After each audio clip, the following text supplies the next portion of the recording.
আপনারা কি জানেন, একদল বিদেশি অভিযাত্রী অ্যামাজনের এমন এক গভীরে পৌঁছে গিয়েছিল যেখানে সচরাচর কেউ যায় না।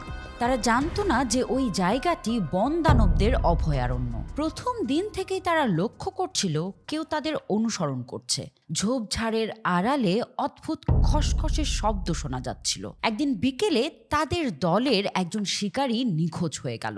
তারা খুঁজতে গিয়ে মাটিতে কিছু পায়ের ছাপ দেখেন, কিন্তু ছাপগুলো ছিল অদ্ভুত। পায়ের পাতাগুলো পেছনের দিকে উল্টানো, মনে হচ্ছিল কেউ উল্টো দিকে হেঁটে গেছে। হঠাৎ তারা গাছের ওপর থেকে এক বিকট শীষ দেওয়ার শব্দ শুনল। টর্চের আলো ফেলতেই তারা দেখল এক অদ্ভুত প্রাণী, যার চুল আগুনের মতো লাল এবং গায়ের চামড়া গাছের ছালের মতো। প্রাণীটি এক নিমিষেই তাদের সামনে দিয়ে চোখের পলকে হারিয়ে গেল। পরদিন সকালে ওই নিখোঁজ শিকারীকে পাওয়া গেল একটি বিশাল গাছের মগডালে, কিন্তু তার সারা শরীরে কোনো ক্ষত নেই, শুধু তার চোখ দুটো ছিল আতঙ্কে স্থির।